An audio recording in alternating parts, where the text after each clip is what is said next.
जय हिंद दोस्तों, नमस्कार। मैं रामकृष्ण। आज की इस करंट अफेयर की क्लास में आपका स्वागत है। तो आज तो कैसे हैं आप लोग? उम्मीद करता हूं बहुत अच्छे होंगे। और आज हम स्टार्ट करेंगे 21 मार्च 2025 की करंट अफेयर की क्लास, जो हमारे सभी इंपॉर्टेंट क्वेश्चन होंगे और सभी एग्जाम के लिए आप इसको क्लास को ले सकते हैं। किसी भी एग्जाम के लिए, चाहे वो एसएससी का हो या स्टेट लेवल का या सेंट्रल लेवल, किसी भी एग्जाम के लिए आप क्लास ले सकते हैं। ये क्लास किसी भी मतलब सफिशिएंट रहेगी, किसी भी एग्जाम के लिए सफिशिएंट रहेगी, इससे बाहर क्वेश्चन नहीं आएगा। ठीक है, तो हम क्वेश्चन स्टार्ट करते हैं। पहला क्वेश्चन क्या है? पहला क्वेश्चन है, हाल ही में चर्चा में रहे रामनाथ गोथनका पुरस्कार। रामनाथ गोथनका पुरस्कार का संबंध किससे है? तो उसका संबंध है पत्रकारिता से। और इसके अंदर इनामी राशि दी जाती है। कितने दी जाती है? 1 लाख रुपए। और ये इस बार कितने 20 श्रेणी में दिया गया 27 अवार्ड, यानी 20 श्रेणियों के अंदर दिया गया, यानी अलग अलग जो इवेंट होते हैं उसके अंदर, अलग अलग इवेंट के अंदर कितने अवार्ड दिए गए? 27 अवार्ड दिए गए। ठीक है, पत्रकारिता से संबंध 3 पुरस्कार और है उनको, मतलब जो पुलित्जर पुरस्कार है वो भी पत्रकारिता से संबंध है। चमेली पुरस्कार और गौरी लंकेश पुरस्कार, इन तीनों का संबंध किससे है? इसका भी संबंध है पत्रकारिता से। ठीक है, और इसमें इनामी राशि कितनी दी जाती है? 1 लाख रुपए। कोई बात नहीं, 2 जगह लिख दिए तो कोई बात नहीं। इसमें इनामी राशि कितनी दी जाती है? 1 लाख रुपए। और इस बार का ये कौन से क्रम का है? जो रामनाथ गोथनका पुरस्कार है, इस बार का कौन से क्रम का है? ये 19वें क्रम का है। इस बार जो दिए गए हैं कौन से क्रम का है? ये 19वें क्रम का है। ठीक है, कौन से क्रम का है? 19वें क्रम का है इस बार। ठीक है, 2 नंबर क्वेश्चन है, हाल ही में फारसी नव वर्ष है नवरोज, जो इस समय मनाया गया है, वो यूनेस्को की जो सांस्कृतिक विरासत सूची है उसमें कब शामिल किया गया था? तो उसको शामिल किया गया सन 2016 के अंदर। ठीक है, तो आप सोचो कि ये जो यूनेस्को की ये मतलब सांस्कृतिक विरासत सूची होती क्या है? तो इसके अंदर सभी विश्व के अंदर जो भी प्राचीन काल से कोई, यानी ये पहली बात, तो जो सांस्कृतिक विरासत सूची है इसके अंदर 2 प्रकार के होते हैं, एक तो मूर्त और एक अमूर्त। मूर्त का मतलब है हमें जो हम जिसे छू सकते हैं, अमूर्त का मतलब होता है जिसको हम छू नहीं सकते। अमूर्त होते हैं जैसे कोई गरबा है, कालबेली है और नवरोज है। क्या इन नवरोज को हम छू सकते हैं? नहीं छू सकते। कालबेलिया नृत्य है जो राजस्थान का सन 2010 के अंदर यूनेस्को में शामिल हुआ था, उसको क्या छू सकते हैं? नहीं छू सकते।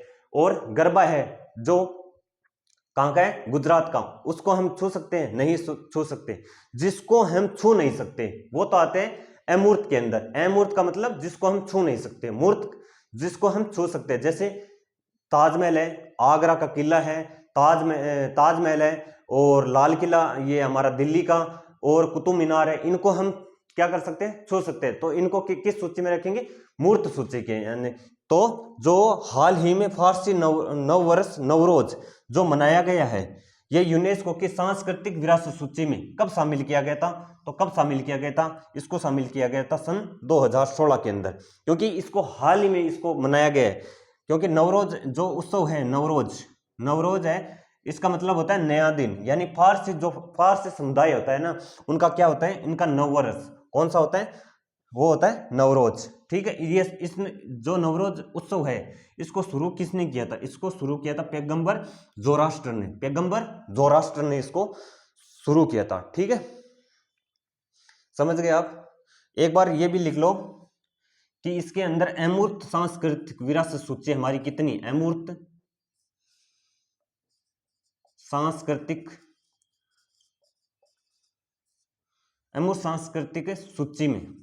सांस्कृतिक सूची में कितने हमारे शामिल है? तो वो शामिल है 15। 15वीं कौन सी है? तो 15वीं है हमारी गरबा। इसको कब शामिल किया गया था? सन 2023 के अंदर। 2023 के अंदर। और है कहाँ का ये गरबा? कहाँ का है? ये है गुजरात का। कहाँ का है? गुजरात का। ठीक है, कहाँ का है? गुजरात का। तो 15 है। और एक बार और पूछ ले, हमारा जो एक कालबेलिया है, कालबेलिया कहाँ का? राजस्थान का, सन 2010 के अंदर यूनेस्को में शामिल हुआ था। ये स्टेटिक का पार्ट है, लेकिन मैंने थोड़ा यहाँ पर आया है नवरोज, इसलिए ये इसको यहाँ पर मैंने बता दिया। ठीक है, आगे चलते हैं हम 3 नंबर क्वेश्चन पर। 3 नंबर क्वेश्चन क्या है? हाल ही में खुशहाली रैंकिंग 2025 में भारत को कौन सा स्थान मिला है? किसके अंदर? खुशहाली रैंकिंग 2025 के अंदर, खुशहाली रैंकिंग 2025 के अंदर भारत को कौन सा स्थान मिला है? तो भारत को स्थान मिला है 118वां। कौन सा? 118वां।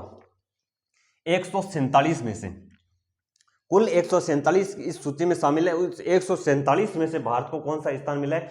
वो मिला है 118वां। कौन सा? 118वां। ठीक है। वर्ल्ड यानी इसको इंग्लिश के यानी वर्ल्ड हैप्पीनेस रैंकिंग 2025 के अंदर, वर्ल्ड हैप्पीनेस रैंकिंग 2025 के अंदर भारत को कौन सा स्थान मिला है? तो वो मिला है 118वां। कौन सा? 118वां। कुल कितने में से? 147 में से। प्रथम स्थान सबसे खुशहाली देश कौन सा है? तो सबसे खुशहाली देश है वो है फिनलैंड। कौन सा? फिनलैंड। सबसे खुशहाली देश कौन सा है? वो है फिनलैंड। ठीक है, सबसे खुशहाली देश। और विश्व खुशहाली दिवस कब मनाया जाता है? 20 मार्च को। विश्व खुशहाली दिवस कब मनाया जाता है? 20 मार्च को विश्व खुशहाली दिवस मनाया जाता है। और 4 नंबर क्वेश्चन है, हाल ही में आरबीआई सर्वेक्षण के अनुसार वित्त वर्ष 2023-24 में, कब? 2023-24 में भारत में धन प्रेषण का शीर्ष स्थान, धन प्रेषण किसके अंदर? धन प्रेषण का प्रेषण में शीर्ष स्रोत कौन सा है? तो वो है यूएसए। तो आप समझोगे धन प्रेषण ये प्रश्न है क्या? तो इस प्रश्न का मतलब है, यानी धन प्रेषण का मतलब होता है कि हम किसी मतलब विदेश में रहते हैं, तो हमने घर के अंदर क्या, हमारे घर जो मतलब इंडिया से जो कोई विदेश जाता है और विदेश से वो कोई जो कमाने जा रहा है वो घर पर पैसे भेजेगा, तो इसका मतलब है घर पे सबसे ज्यादा किस देश से यानी पैसे आए, यानी अपने घर पर, तो वो है यूएसए से। यूएसए से अपने घर पर पैसे भेजना, तो वो सबसे ज्यादा कहां पर है? इसका मतलब ये नहीं है कि वहां पर लोग सबसे ज्यादा इंडिया के सबसे ज्यादा यूएसए के अंदर, नहीं, वो मतलब नहीं है। उसका मतलब है कि सबसे ज्यादा अपने यानी धन प्रेषण किस देश से हुआ है? तो वो सबसे ज्यादा हुआ है यूएसए से। और दूसरे स्थान पर कौन है? वो है यूएई, संयुक्त राज्य अमीरात, संयुक्त राज्य अमीरात। ठीक है, संयुक्त राष्ट्र अमीरात, यहां से सबसे यानी 2 नंबर पर कौन सा है? यूएई। और फर्स्ट स्थान पर कौन सा है? यूएसए। ठीक है, वहां से कितना परसेंट? लगभग 27 यानी 28%, लगभग 28% पैसा कहां से है? वो आया है यूएसए से। लगभग कितना? 28%। ठीक है, 27.7%। वो सबसे ज्यादा यानी इसी देश से, यानी अपने घर पर पैसे सबसे ज्यादा किस देश से भेजे गए हैं? वो आए कैसे? यूएसए से। ठीक है, क्लियर है? इनको एक बार हम रिवीजन कर लेते हैं, उसके बाद में हम 5 नंबर क्वेश्चन पर चलेंगे। हाल ही में चर्चा में रहे रामनाथ गोखले पुरस्कार का संबंध किससे है? तो पत्रकारिता से। इनामी राशि है 1 लाख रुपए और 20 श्रेणी के अंदर 27 अवार्ड दिए गए हैं। और पत्रकारिता से संबंधित 3 जो पुरस्कार और हैं वो है पुलित्जर पुरस्कार, चमेली पुरस्कार और गौरी लंकेश पुरस्कार। ये भी किसके अंदर दिए जाते हैं? पत्रकारिता के अंदर। इसमें इनामी राशि कितनी है? 1 लाख रुपए। ठीक है, और इस बार का कौन से क्रम का ये जो रामनाथ गोखले का पुरस्कार है, इस बार का 19वें क्रम का है। ठीक है, ठीक है साथी, आगे चलते हैं। हाल ही में फारसी नवरोज, जो फारसी नववर्ष है वो नवरोज, उसको जो यूनेस्को की सांस्कृतिक विरासत सूची में कब शामिल किया गया था? 2016 के अंदर हाल ही में मनाया गया। कौन सा? नवरोज। और नवरोज का मतलब होता है नया दिन, और ये फारसी जो समुदाय है उनका क्या होता है? नव वर्ष होता है। और शुरू किया था पैगंबर जोरास्ट्र ने। किसने शुरू किया था? पूछ लिया जाता है प्रश्न, तो क्या किसने शुरू किया था? नवरोज को किसने शुरू किया था? तो पैगंबर जोरास्ट्र ने। ठीक है, और हमारी अमूर्त जो सांस्कृतिक सूची है यूनेस्को की अमूर्त सूची, उसके अंदर कितनी है हमारी भारत की? वो भारत की है 15वीं कौन सी बनी थी? 2023 के अंदर गरबा बनी थी। ठीक है, गरबा है कहाँ का? गुजरात का। ठीक है, गरबा डांस कहाँ का है? गुजरात का। ठीक है, 3 नंबर क्वेश्चन है, हाल ही में खुशहाली रैंकिंग 2025 में भारत को कौन सा स्थान मिला है? तो वो याद रखना कौन सा? 118वां। ठीक है, 147 में से पूछ लिया जाता है, 147 में से, यानी 100 कितने थे इसके अंदर? 147 के अंदर भारत को कौन सा मिला है? वो मिला है 118वां। प्रथम स्थान किसको मिला है? वो मिला है फिनलैंड को। यानी वर्ल्ड हैप्पीनेस रैंकिंग 2025 में सबसे खुशहाली देश कौन सा है? वो है फिनलैंड। ठीक है, सबसे खुशहाली देश कौन सा है? फिनलैंड। विश्व खुशहाली दिवस मनाया जाता है 20 मार्च को। और हाल ही में आरबीआई सर्वेक्षण के अनुसार वित्त वर्ष 2023-24 में भारत में धन प्रेषण का जो शीर्ष स्रोत है वो कौन सा देश बना है? तो वो बना है यूएसए। यूएसए से सबसे ज्यादा पैसे भारत के अंदर आए। वैसे भारत के अंदर पैसे नहीं, जैसे मतलब ट्रांसफर, जो सबसे ज्यादा ट्रांसफर कहां से किए गए? वो यूएसए से। और दूसरे स्थान पर कौन है? यूएई। ठीक है, क्लियर है पर्सन? चले 5 नंबर क्वेश्चन पर। ठीक है,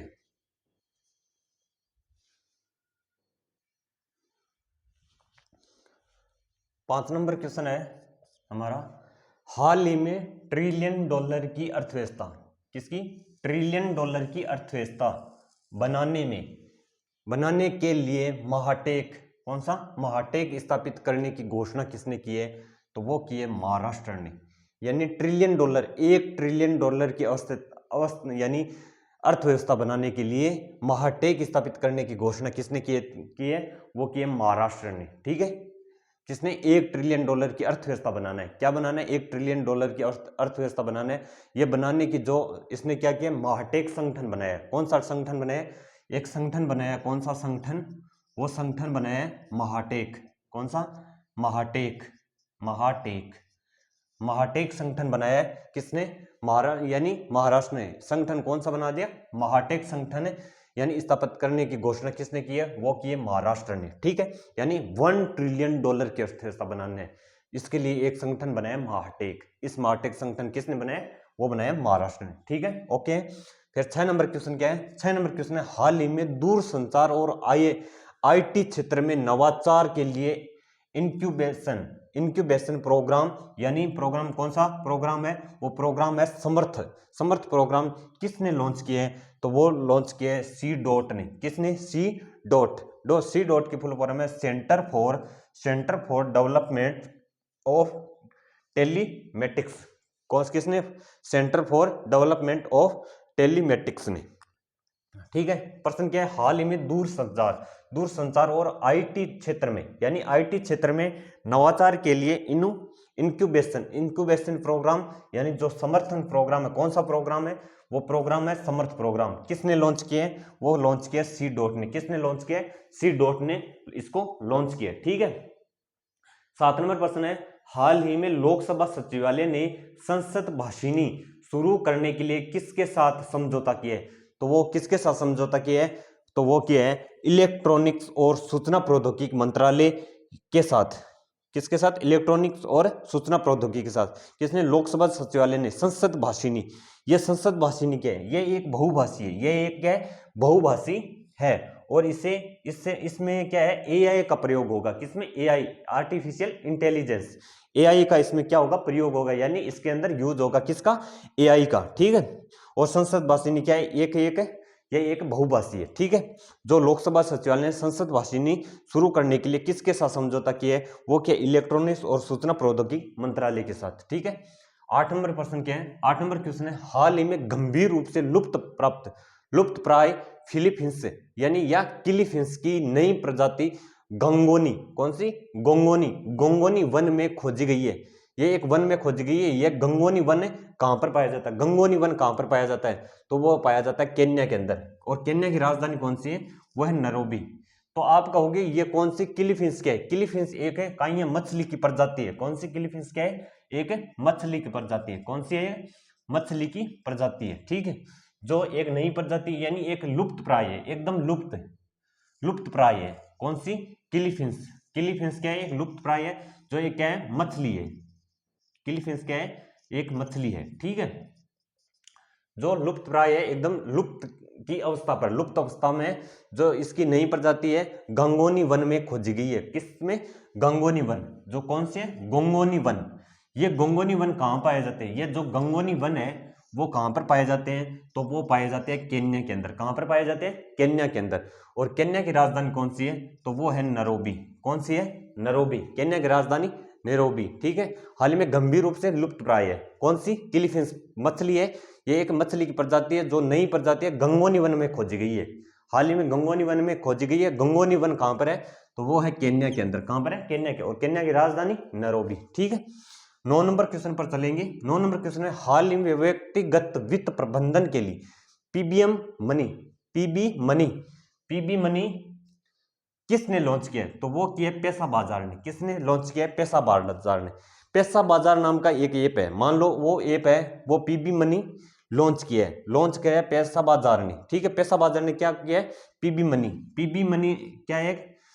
ये ऐप है जो किसने लॉन्च किया है? वो लॉन्च किया है पैसा बाजार। इसके अंदर निवेश के बारे में जो सलाह दी जाती है, यानी आजकल यानी समय के अंदर यानी किसी लोगों को पता नहीं है कि हमें अपना जो पैसा है वो कहाँ पर लगाना है, कहाँ पर इसको लगाना है, कैसे इसको इन्वेस्ट करना है, किस जगह कैसे लगाना, कैसे खर्च करना है, कैसे खर्च नहीं करे, इसके बारे में एक पीबीएम मनी यानी लॉन्च हुआ है, वो लॉन्च किए पैसा बाजार ने। इसके अंदर पूरी सुविधा दी गई, जो निवेश सलाह के बारे में बताया गया है, यानी आपको निवेश कैसे करना है, कहाँ पर निवेश करना है, कैसे पैसा खर्च करना है, उसके बारे के अंदर ये एक लॉन्च हुआ है जो पैसा बाजार ने इसको लॉन्च किया। ओके, फिर 10 नंबर क्वेश्चन पर चलेंगे। 10 नंबर क्वेश्चन है, हाल ही में सुप्रीम कोर्ट ने किस मामले के तहत विकास के अधिकार को मान्यता दी है?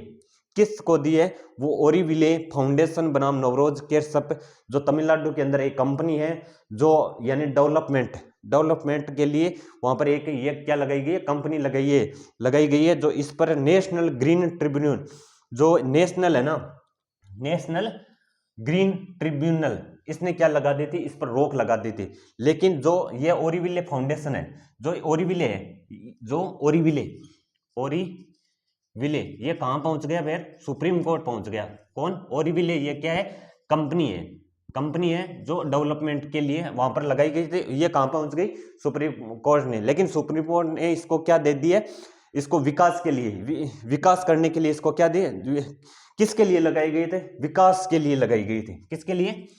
विकास के लिए, विकास के लिए लगाई गई थी। किसके लिए? विकास के लिए लगाई गई थी।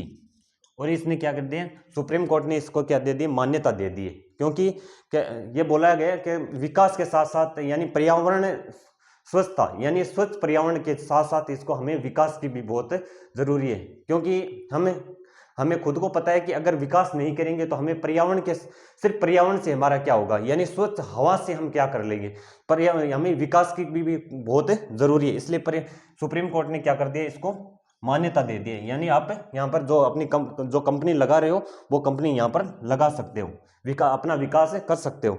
जो इसने ओरीविले कंपनी कहाँ पहुंच गई थी? सुप्रीम कोर्ट के अंदर अपना जो ये अपने विकास के लिए यहाँ पर मान्यता प्राप्त करने के लिए, जो ओरीविले कंपनी है वो कहाँ पहुंच गई थी? सुप्रीम कोर्ट, अपने मान्यता प्राप्त करने के लिए, यानी यहाँ पर लगाने के लिए। क्योंकि इसने जो नेशनल ग्रीन ट्रिब्यूनल है, इसने क्या लगा दी थी? इसके लिए यहाँ पर विकास करने के लिए रोक लगा दी थी। ठीक है, तो इनको एक बार हम सभी क्वेश्चनों का एक बार रिवीजन कर लेते हैं।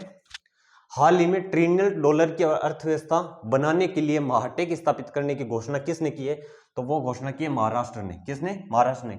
यह महाटेक एक संगठन बनाया गया था, $1 ट्रिलियन की अर्थव्यवस्था बनाने के लिए एक संगठन बनाया गया था। वो कौन सा है? महाटेक। ठीक है, 6 नंबर क्वेश्चन है, हाल ही में दूरसंचार और आईटी क्षेत्र में नवाचार के लिए इंक्यूबेशन प्रोग्राम समर्थन किसने लॉन्च किए? तो वो C.DOT ने। C.DOT की फुल फॉर्म है centre for development of telematics. ठीक है, 7 नंबर क्वेश्चन है, हाल ही में लोकसभा सचिवालय ने संसद भाषिनी शुरू करने के लिए किसके साथ समझौता किया है? तो वो समझौता किया है इलेक्ट्रॉनिक्स और सूचना प्रौद्योगिकी मंत्रालय के साथ। ठीक है, और संसद भाषिनी एक बहुभाषी है और इसमें AI का प्रयोग होगा। 8 नंबर क्वेश्चन है, हाल ही में गंभीर रूप से लुप्त प्राय जो किलफिश एक प्रजाति मछली की, यह प्रजाति गंगोनी वन में खोजी गई है, और यह गंगोनी वन केन्या के अंदर पाया जाता है। गंगोनी वन कहां पर है? वो है केन्या के अंदर, और केन्या की राजधानी नैरोबी। कौन है? किलीफिश एक क्या है? एक मछली की प्रजाति है। ठीक है, 9 नंबर क्वेश्चन है, हाल ही में व्यक्तिगत वित्त प्रबंधन के लिए BM मनी किसने लॉन्च किया है? तो वो किसने लॉन्च किया है? पैसा बाजार ने। प्रश्न पूछ लिया जाता है PBM मनी किसने लॉन्च किया है? तो वो पैसा बाजार ने। और इसके बारे में क्या है? व्यक्तिगत वित्त प्रबंधन, यानी जो व्यक्ति है वो कैसे अपने, यानी जो मनी है, अपनी मनी उसको कैसे इसको जो इन्वेस्ट कर सके, उसके बारे में बताया गया है। ठीक है, उसके बारे में ये PBM मनी लॉन्च हुआ है। ठीक है, 10 नंबर क्वेश्चन है, हाल ही में सुप्रीम कोर्ट ने किस मामले के तहत विकास के अधिकार को मान्यता दी है? तो किसको? वो ओरीविले फाउंडेशन बनाम नवरोज केरसप। कहां पर है? ये तमिलनाडु के अंदर क्या है? ये एक कंपनी है जो यहाँ पर विकास के लिए लगाई गई है। लेकिन इस पर नेशनल ग्रीन ट्रिब्यूनल ने क्या लगा दी थी? रोक लगा दी कि आपको यहाँ पर विकास नहीं करना है, यहाँ पर पर्यावरण को क्षति पहुंचती, इसलिए ये क्या पहुंच गया? सुप्रीम कोर्ट के अंदर। लेकिन सुप्रीम कोर्ट ने क्या कहा? इसको मान्यता देते हुए ये कहा गया कि हमें पर्यावरण के साथ साथ, यानी स्वच्छ पर्यावरण के साथ साथ हमें विकास की भी बहुत जरूरी है। इसलिए ये कहां पर इसको मान्यता दे दी, क्योंकि विकास भी बहुत जरूरी है, यानी पर्यावरण के साथ साथ विकास से अति महत्वपूर्ण है, विकास करना बहुत जरूरी है, ठीक है, इसलिए इसको मान्यता दे दी। ओरिविले कंपनी विकास के लिए लाई गई थी, ठीक है। ये हमारी क्लास थी। तो आपको क्लास कैसी लगी? अगर अच्छी लगी है तो चैनल को सब्सक्राइब जरूर करें और रोज इस क्लास से जुड़ना ना भूलें। इसी तरह हम रोज करंट अफेयर की क्लास इसी चैनल पर, रामकृष्ण जीएस चैनल पर आपको मिलने वाली है। तो प्लीज चैनल को अगर सब्सक्राइब नहीं किया है तो चैनल को सब्सक्राइब जरूर करना और अपने भाई का सपोर्ट करना। और ठीक है, फिर नेक्स्ट क्लास हम के अंदर मिलते हैं। तो तब तक के लिए जय हिंद, जय भारत, थैंक यू।